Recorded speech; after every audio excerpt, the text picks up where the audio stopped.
ஏன்னா இந்த விருச்சகத்தை பொறுத்தளவில் வாழ்க்கைனா கஷ்டம் சொல்ல முடியாத கஷ்டம். 90% பேர் இந்த விருச்சகத்தில் இந்த குலதெய்வத்தினுடைய அனுகிரகத்தை பெறுவதற்கு போராடிக்கிட்டு இருக்காங்க அப்படின்னு தான் சொல்லணும். ஏன்னா அந்தளவுக்கு கஷ்டங்களும் ரொம்ப சோதனைகளும் நிறைந்தது அப்படின்னா அந்த விருச்சகம் அப்படின்னு சொல்லலாம். ஏன்னா விருச்சக லக்னம் போகும்போது தான் அவங்களுக்கு சொந்த வீடு அமையும். திடீர் ப்ரொமோஷனும் விருச்சக லக்னத்தில் தான் கிடைக்கும். சாமியை வழிபடுறதுக்கு முன்னாடி பூசாரியை கரெக்ட் பண்ணால் தான் சாமிக்கிட்டே போக முடியும். என்ன பண்ணணும்னா பசுமாட்டுக்கு வெத்தலை பாக்கு பழம் கொடுத்துட்டு அதை தொட்டு வணங்கினதுக்கப்புறம் உங்கள் குலதெய்வம் கோயிலுக்கு போங்க. உங்கள் குலதெய்வம் தடையில்லாமல் உங்களுக்கு நல்ல பலன்களையும் அனுகிரகத்தையும் வாரி வழங்கும் அப்படின்னு சொல்லலாம். அதை 33 கோடி தேவர்களும் வசிக்கக்கூடிய ஒரே ஜீவன் யாருன்னா கோமாதா தான். விருச்சக லக்னம். இந்த விருச்சக லக்னத்துக்கு கண்டிப்பாக குலதெய்வத்தினுடைய நன்மைகளை தெரிஞ்சே ஆகணுங்க. ஏன்னா இந்த விருச்சகத்தை பொறுத்தளவில் வாழ்க்கைனா கஷ்டம் சொல்ல முடியாத கஷ்டம். மற்றவங்களாவது திருமணமாகலை, குழந்தை பிறப்பில்லை, இதுக்காக தான் குலதெய்வத்தை தேடுவாங்க. பர்டிகுலர் ரீசன் இருக்கும். பட் இந்த விருச்சகத்துக்கு ரீசனே தேவையில்லை. ஏன்னா அவங்க வாழ்க்கை முழுமையுமே கஷ்டம் அப்படிங்கிற அளவில் தான் இருக்கும், ஒரு சிலரை தவிர. ஆனால் ஒரு சிலருக்கு பூர்வ புண்ணியம் நல்லா இருந்து, பாட்டன் பாட்டி நல்லா இருந்து, அவங்களுடைய புண்ணிய பலனும் நல்லா இருந்ததுன்னா ரொம்ப இவங்களுக்கும் நல்ல பலன்கள் உண்டு. ஆனால் நிறைய பேர், எனக்கு தெரிஞ்சு 90% பேர் இந்த விருச்சகத்தில் இந்த குலதெய்வத்தினுடைய அனுகிரகத்தை பெறுவதற்கு போராடிக்கிட்டு இருக்காங்க அப்படின்னு தான் சொல்லணும். ஏன்னா அந்தளவுக்கு கஷ்டங்களும் ரொம்ப சோதனைகளும் நிறைந்தது அப்படின்னா அந்த விருச்சகம் அப்படின்னு சொல்லலாம். நம்ம அட்சய லக்னத்துலேயும் விருச்சக லக்னம் போகும்போது நாங்கள் கஷ்டம்னு சொல்லுவோம்னா சொல்ல மாட்டோம். ஏன்னா விருச்சக லக்னம் போகும்போது தான் அவங்களுக்கு சொந்த வீடு அமையும். நல்ல இடம் நிலம்பலம்லாம் வாங்கக்கூடிய வாய்ப்புகள் ஏற்படும். எதிர்பாராத திடீர் அதிர்ஷ்டமும் விருச்சக லக்னத்தில் தான் கிடைக்கும். திடீர் ப்ரொமோஷனும் விருச்சக லக்னத்தில் தான் கிடைக்கும். இந்த மாதிரி நிறைய அதிசயங்கள்லாம் விருச்சக லக்னத்தில் நடந்திருக்கு. அதனால் இந்த விருச்சக லக்னம் உங்களுக்கு போகிறப்போ இயல்பாகவே அந்த குருவினுடைய அனுகிரகம் உங்களுக்கு கிடைக்குமானா கட்டாயம் கிடைக்கும். அதுக்கு நீங்கள் என்ன பண்ணுறீங்க, அந்த சித்தர்கள்னு சொல்லுவோம், அது நீங்கள் வழங்கக்கூடிய சாய்பாபாவாக இருக்கட்டும், ராகவேந்திரராக இருக்கட்டும், கோரக்கர் இருக்கட்டும், போகராக இருக்கட்டும், யாராக வேணாலும் இருக்கட்டுமே, நீங்கள் அந்த சித்தர்களை வழிபாடு செஞ்சுட்டு முதல்ல. ஏன்னா உங்களுக்கு 2ஆம் இடமும் 5ஆம் இடமும் குருவுடைய வீடாக இருக்கும். அப்போ அந்த குருவுடைய அனுகிரகம் பெற்றதுக்கப்புறம் நீங்கள் சாமியை வழிபடுறதுக்கு முன்னாடி பூசாரியை கரெக்ட் பண்ணால் தான் சாமிக்கிட்டே போக முடியும். அந்த மாதிரி சித்தர்களை வணங்கிட்டு நீங்கள் உங்களுடைய குலதெய்வத்தை நோக்கி போகிறீங்க அப்படின்னா அது 100% உங்களுக்கு பலன் தரும். அதுக்கு முன்னாடி ஒரு விஷயம் நீங்கள் பண்ணணும். என்ன பண்ணணும்னா பசுமாட்டுக்கு வெத்தலை பாக்கு பழம் கொடுத்துட்டு அதை தொட்டு வணங்கினதுக்கப்புறம் உங்கள் குலதெய்வம் கோயிலுக்கு போங்க. உங்கள் குலதெய்வம் தடையில்லாமல் உங்களுக்கு நல்ல பலன்களையும் அனுகிரகத்தையும் வாரி வழங்கும் அப்படின்னு சொல்லலாம்.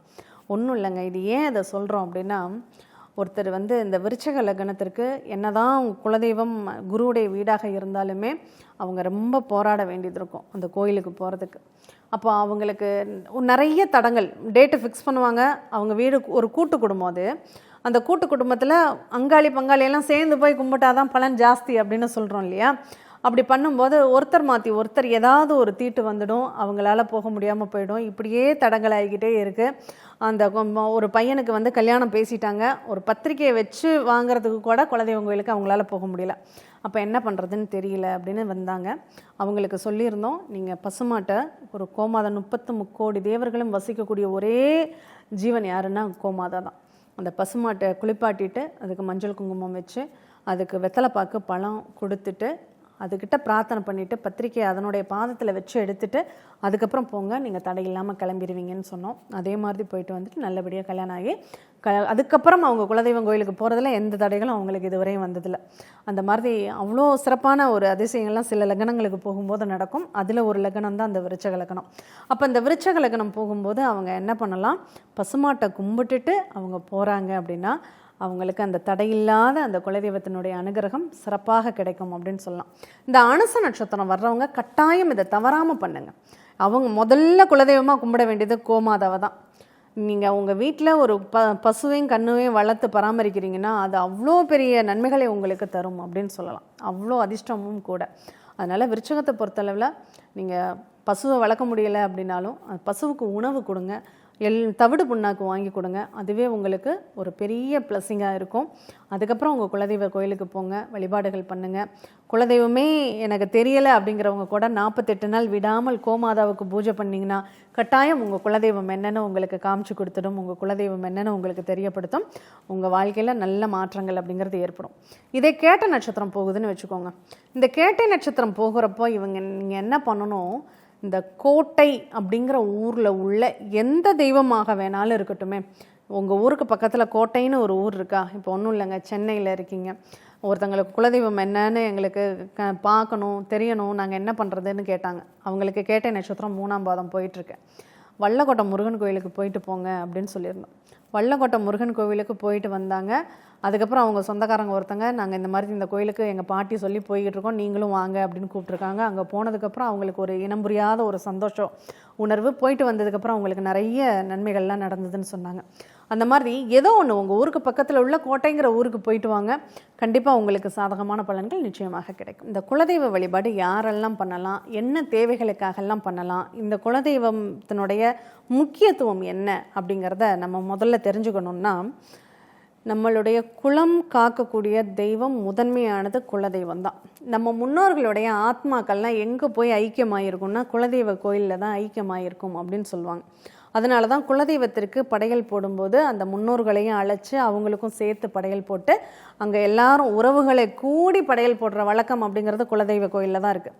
மற்ற கோயிலுக்கெல்லாம் எங்கே நம்ம வேணும்னா நம்ம போயிட்டு வந்துக்கலாம். ஆனால் குலதெய்வ கோயிலுக்கு மட்டும் என்ன சொல்கிறாங்க, ஊர் கூடி ஒன்று சேர்ந்து சொந்த பந்தமெல்லாம் அங்காளி பங்காளியெல்லாம் சேர்ந்து போய் குலதெய்வத்தை வழிபடணும், அப்போ தான் குலதெய்வத்தினுடைய அனுகிரகம் கிடைக்கும். அப்படிங்கிறப்போ அது என்னென்னா, ஒரு வீட்டில் ஒரு தாய் தந்தையருக்கு ஒரு 10 பிள்ளைகள் இருந்தால் அந்த 10 பிள்ளைகளும் சேர்ந்து, அது ஒரு குழந்தை என்ன தான் ஸ்பெசிஃபிக்காக கவனிச்சாலும் 10 பிள்ளைங்களும் நம்மளை கவனிக்கணும் அப்படிங்கிற ஒரு எண்ணம் அந்த தாய் தந்தையருக்கு இருக்கும். அதே மாதிரி தான் குலதெய்வத்திற்கும் எல்லாரும் நம்மளை வந்து பார்க்கணும், நம்ம பிள்ளைங்க எல்லாரும் வரணும் அப்படிங்கிற ஒரு எண்ணம், எதிர்பார்ப்புகள் இருக்கும். அதனால தான் எல்லாருமே போய் ஒருமனதாக கூட்டு வழிபாடுக்குன்னு வைப்ரேஷன் ரொம்ப அதிகம். அந்த குலதெய்வத்தை வழிபடும்போது நமக்கு எல்லா விதத்திலும் நன்மைகள் கிடைக்கும். நம்ம ஜாதகத்தில் நமக்கு ஒரு தொழில் நல்லா இல்லை, நமக்கு தொழிலில் நிறைய லாஸ் நடந்துகிட்டே இருக்குது, நம்ம சரியாக தான் இருக்கோம், ஆனால் நமக்கு ஒரு விஷயம் நல்லதாகவே நடக்க மாட்டேங்குது அப்படிங்கிறதுக்கு காரண காரியம், நம்ம ஜாதகத்தில் உங்களுக்கு தொழில் சூப்பராக வரும்னு இருக்கும் சொல்லியிருப்பாங்க, ஆனால் இங்கே தொழில் நமக்கு ரொம்ப டல்லாக இருக்கும். காரணம் என்ன? 5வது வீட்டினுடைய நிகழ்வு. இந்த 10ஆம் அதிபதி போய் 5ல் சம்மந்தப்பட்டாலோ, 5ஆம் அதிபதி போய் 10ல் சம்மந்தப்பட்டாலோ அங்கே தொழில் ரீதியான உள்ள நிகழ்வுகள் உங்களுக்கு நன்மைகளை தராது அப்படிங்கிறத நீங்கள் புரிஞ்சுக்கலாம். அது நம்ம அட்சயலக்கண பദ്ധதி படித்த எல்லாருக்குமே தெரியும். இந்த 5ம் 10ம் சம்மந்தமே பெறக்கூடாது. அப்போ இந்த தொழிலுக்கும் இந்த குலதெய்வத்தினுடைய அனுகிரகத்துக்கும் அவ்வளோ விசேஷம் அப்படிங்கிறது உண்டு. அதே மாதிரி கர்மா அப்படின்னு சொல்கிறது இந்த 10ஆம் பாவம். நம்மளுடைய கர்மாவை கழிப்பதற்கு உள்ள அதிகாரம் யாருக்கிட்ட இருக்குது அப்படின்னா முதல்ல குலதெய்வத்துக்கு தான் உண்டு. நம்ம என்ன பாவம் பண்ணியிருந்தாலும் சரி, அது குலதெய்வத்துக்கிட்ட போய் சரண்டர் ஆகிட்டோம்னா அந்த பாவத்தெல்லாம் மன்னிச்சு, நம்ம என்ன தப்பு பண்ணாலும் நம்ம பெற்றவங்க நம்ம மன்னிச்சு ஏற்றுக்குவாங்க இல்லையா? அதே மாதிரி நம்ம தவறுகளெல்லாம் மன்னித்து ஏற்றுக்கக்கூடிய பக்குவம் யாருக்கிட்ட இருக்குன்னா குலதெய்வத்துக்கிட்ட தான் இருக்குது. குலதெய்வம் தான் நமக்கு முதல்ல ஒன்றுன்னா வந்து நிற்கும். இதில் இன்றைக்கி நடைமுறை வாழ்க்கையில் நிறைய பேர் சொல்லக்கூடிய ஒரு விஷயம் என்னென்னா, இந்த யாராவது ஒரு இறப்பு நடந்துட்டால் 1 வருஷத்துக்கு குலதெய்வ கோயிலுக்கே போகக்கூடாது, மற்ற எந்த கோயிலுக்கு வேணாலும் போய்க்கலான்னு சொல்லுவாங்க. ஆனால் இது வந்து ஒரு தவறான புரிதல். முதல்ல நம்ம வந்து அந்த வீட்டில் இறப்பு நடந்து 1 மாதம் முடிஞ்சிட்டாவே முதல்ல நம்ம போய் காலை வைக்கிறது குலதெய்வ கோயிலில் தான் வைக்கணும். ஆனால் என்ன பண்ணக்கூடாதுன்னா, அங்கே போய் விசேஷ பூஜைகள் பண்ணக்கூடாது, நம்ம படையல் போடக்கூடாது, வேண்டுதல் பண்ணக்கூடாது, பிரார்த்தனைகள் பண்ணக்கூடாது. அது மட்டும்தான் நம்ம தவிர்க்கணுமே தவிர குலதெய்வத்தை பார்க்கக்கூடாது அப்படிங்கிறது சொல்லவே கூடாது. கண்டிப்பாக நமக்கு ஒன்றுனா முதல்ல நம்ம குலதெய்வம் தான் வந்து நிற்கும். அதனால் குலதெய்வத்தை தான் ஃபஸ்ட்டு போய் பார்க்கணும். அதனால் இந்த வீடியோவை பார்க்குறவங்க எல்லாருமே அந்த மாதிரி 1 வருஷத்துக்கெல்லாம் கோயிலுக்கு போகாமல் இருந்துடாதீங்க. கோயிலுக்கு போங்க, மனசார பிரார்த்தனை பண்ணுங்கள், ஒரு 1/2 மணி நேரம் 1 மணி நேரம் உட்காந்துருந்துட்டு வாங்க. அங்கே போய் நான் கிடா வெட்டுறேன், கோழி நறுக்கிறேன், பொங்கல் வைக்கிறேன், பூஜை பண்ணுறேன் அப்படின்னு சொல்லி அதை மட்டும் பண்ணிட வேண்டாம். அதை மட்டும் தவிர்த்தாலே போதும். மற்றபடி குலதெய்வம் கோயிலுக்கு தாராளமாக நீங்கள் போகலாம் அப்படிங்கிறத வச்சுக்கோங்க. அடுத்து, குழந்தை பாக்கியத்தில் பிரச்சனைகள் இருக்குது, தடைகள் இருக்குது, கரு தங்குறதுல பிரச்சனைகள் இருக்குது அப்படின்னா அதற்கு நம்ம குலதெய்வத்தினுடைய அனுகிரகம் ரொம்ப முக்கியம். அதே மாதிரி குழந்தைகள் வந்து ஒரு மகிழ்ச்சியான வாழ்க்கையை சந்திக்கணும். இப்போ ஒரு 50-60 வயசு ஆயிடுச்சு, என் குழந்தைங்க நல்லா வாழ்ந்தாலே எனக்கு போதும் அப்படிங்கிறப்போ அந்த பெற்றவங்க மனசு எதை நோக்கி இருக்கும்னா குலதெய்வத்தை நோக்கி தான் இருக்கும். அப்போ அந்த குழந்தைகளுடைய வளர்ச்சிக்கும் குழந்தைகளால் பெறக்கூடிய சந்தோஷத்திற்கும் குலதெய்வம் தான் நமக்கு முதல்ல சப்போர்ட் பண்ணும். வயசான காலத்தில் பெரியவங்கெல்லாம் சொல்லுவாங்க, ஏதாவது ஒரு குறை இருக்குது, ஒரு தடை இருக்குது, ஒரு தாமதம் ஏற்படுது, கல்யாணத்திலே ஒரு தாமதம் ஏற்படுதுன்னா என்ன கிரகமோ தெரிலப்பா, முதல்ல குலதெய்வம் கோயிலுக்கு போயிட்டு வரலாம், போய் ஒரு வேண்டுதலை வச்சுட்டு வரலாம் அப்படின்னு சொல்லி முதல்ல அங்கே தான் போவாங்க. அதே மாதிரி இந்த குலதெய்வம் தான் நம்ம எல்லாத்துக்குமே நமக்கு சப்போர்ட் பண்ணக்கூடியது. குலதெய்வத்தினுடைய அனுகிரகம் இருந்துட்டாலே நமக்கு எந்த பிரச்சனையும் கிடையாது. இந்த நிறைய பேர் சொல்லுவாங்க, எனக்கு என்னன்னே தெரில, அமானுஷ்யமாக சில பிளாக் மேஜிக் யாரும் வச்சுருப்பாங்களோ அப்படின்னு ஒரு பயமாக இருக்குது அப்படின்னு சொல்லுவாங்க. இந்த பிளாக் மேஜிக் யாருக்கு வைக்க முடியும் அப்படின்னா, குலதெய்வத்தை கட்டினாதான் இந்த செய்வினை அப்படிங்கிறதே செய்ய முடியும். அது ஏன்னா எங்களுக்கு இந்த மாந்திரிக லைனில் எங்கள் முன்னோர்கள்லாம் இருந்ததுனால நமக்கு அந்த லைன் ரொம்ப தெரியும்.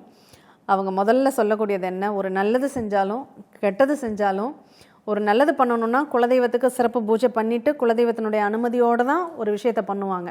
அதே மாதிரி ஒரு யாருக்காவது செய்வினை செய்கிறதுனாலும் அவங்க குலதெய்வம் என்னன்னு தெரிஞ்சு அந்த குலதெய்வத்தை கட்டு போட்டுட்டு தான் அவங்களுக்கு செய்வினைங்கிறதே செய்ய முடியும். அந்த மாதிரி நிறைய நிகழ்வுகள் இருக்குது. அதனால் நம்மளை உயிர் காக்கக்கூடிய, தர்மம் தலை காக்குங்கிற மாதிரி நம்மளை காக்கக்கூடிய ஒரு தெய்வம் என்னென்னா அது குலதெய்வம் தான். அந்த குலதெய்வத்தை எந்தளவுக்கு நீங்கள் குலதெய்வத்துக்கு அவ்வளோ பண்ணணும் இவ்வளோ பண்ணணும் இதெல்லாம் பண்ணால் தான் அந்த தெய்வம் நம்மளை ஏற்றுக்கும்லாம் கிடையவே கிடையாதுங்க. நீங்கள் தினமும் தூங்கும்போது இன்றைக்கி நாளைக்கு நன்றி சொல்லிவிட்டு உங்கள் குலதெய்வத்துக்கு நன்றி சொல்லுங்கள். மறுநாள் எழுந்திரிக்கும் போது இந்த நாளை நல்ல நாளாக நடத்தி கொடுன்னு உங்கள் குலதெய்வத்தை பிரார்த்தனை பண்ணிக்கோங்க, நன்றி சொல்லுங்கள். இதுவே உங்கள் குலதெய்வம் எப்போதுமே உங்களுக்கு துணையாக இருப்பதற்கு உண்டான ஒரு வழி அப்படின்னு சொல்லலாம். அடுத்து நம்மளுடைய தலைமுறைகளுக்கு அதை பழக்கி விடணும். நம்ம குழந்தைகள்லேருந்தே குலதெய்வம் இதுதான்னு சொல்லி சொல்லி சொல்லி அந்த குழந்தைகளுக்கு வளர்க்கணும். நம்மளுடைய மூதாதையர்களுடைய பேர்களை இப்போ செட்டிநாட்டில் நாங்கள் இருந்ததுனால செட்டிநாட்டினுடைய நிகழ்வுகள் எங்களுக்கு தெரியும். அங்கே என்ன பண்ணுவாங்க, ஒரு கதவுல கூட இனிஷியல் இருக்கும். பானா, லானா, ரூனா, நானா, மானா, பழனியப்ப செட்டியார் அப்படின்னு இருக்கும். அவங்க முன்னோர்களை நம்ம மறக்கக்கூடாது அப்படிங்கிறதுக்காக தான் அந்த முன்னோர்களுடைய பெயர்களை அடுத்தடுத்து வச்சாங்க. இப்போ ராஜராஜ சோழன் எடுத்துட்டா முதலாம் ராஜராஜ சோழன், இரண்டாம் ராஜராஜ சோழன்னு அவங்களுடைய வம்சாவளிகளை இன்னமும் நம்ம ஞாபகம் வச்சுக்கிறோம். அந்த மாதிரி தான் தாத்தா பேரை பேரனுக்கு வைக்கிறது அப்படிங்கிற வழக்கம் தொன்று தொட்டு இருந்தது. இன்றைக்கி அதெல்லாம் மாற்றிட்டோம். இதெல்லாம் மாற்றிட்டோம்னாவே குலதெய்வத்துக்கிட்ட இருந்தும் நம்ம தள்ளி போயிட்டோம் அப்படிங்கிறது தான் அர்த்தம். நிறைய பேர் குழந்தைங்களுக்கு பேர் வைக்கிறதே குலதெய்வத்தினுடைய பேர் தான் வைப்பாங்க. மாயாண்டி அப்படிங்கிறது குலதெய்வத்தினுடைய பேராக இருக்கும். இந்த மாதிரி நிறைய நிகழ்வுகளை நம்ம சொல்லிகிட்டே போகலாம். அதெல்லாம் நம்ம இப்போவும் நம்ம அதெல்லாம் பயன்படுத்தலாம். ஒரு குலதெய்வத்தினுடைய பேரை ஒரு குழந்தைக்கு வைக்கும்போது அந்த குலதெய்வம் அந்த குழந்தைக்கு காவலாக இருக்கும் அப்படிங்கிற ஒரு ஐதீகமும் அப்போல்லாம் இருந்துட்டு வந்தது. அதெல்லாம் இன்றைக்கி மறந்துட்டோம். அதெல்லாம் மறக்காமல் மறுபடியும் ஃபாலோ பண்ணணும் அப்படிங்கிறத இந்த ஓம் சரவண பவ நேயர்கள்கிட்ட நானும் கேட்டுக்கிறேன். ஏன்னா குலதெய்வம் தான் நம்ம எல்லா வித சௌரியங்களுக்கும், நம்ம ஒரு வசதியான வளமான ஆரோக்கியமான ஒரு வாழ்க்கையை நம்ம வாழணுன்னா அதற்கு நம்ம குலதெய்வத்தினுடைய அனுகிரகம் கண்டிப்பாக வேணும். அதனால் குலதெய்வம் தெரியலைங்கிறவங்க தயவு செஞ்சு நீங்கள் ஓஞ்சு உட்காந்துட வேண்டாம். உங்களுக்கு ஜாதகமே இல்லைனாலும் பரவாயில்ல, ஒரே ஒரு விளக்கு போதும். அந்த விளக்கை விடிய காலையில் 4:30 to 6:30 நீங்கள் ஏற்றி வச்சு அந்த இடத்துல உங்கள் மனசை கொண்டு போய் வச்சு உங்கள் குலதெய்வம் எதுவாக இருந்தாலும் போதும். அது ஒரு பெண், உங்களுக்கு ஒரு ஆண் தெய்வத்தை பிடிக்குமா ஒரு ஆண் தெய்வத்தை நீங்கள் பிரார்த்தனை பண்ணுங்கள், இல்லை பெண் தெய்வத்தை பிடிக்குமா பெண் தெய்வத்தை பிரார்த்தனை பண்ணிக்கோங்க. அந்த குலதெய்வத்தை மனசில் நினச்சி எதுவாக இருந்தாலும் உங்களுக்கு தெரியாது, என்னுடைய அப்பா அம்மா யாருன்னு எனக்கு தெரியாமல் இருக்கலாம், ஆனால் நான் தான் பிள்ளைங்கிறது அவங்களுக்கு தெரியாமல் இருக்காது இல்லையா? அந்த மாதிரி அவங்களுக்கு தெரியும் நம்ம பிள்ளைகள்னு. அந்த தெய்வம் எங்கே இருந்தாலும் நமக்கு ஓடி உதவி செய்யும். இந்த வழிபாட்டை கண்டிப்பாக பண்ணுங்கள், நல்லதே நடக்கும்.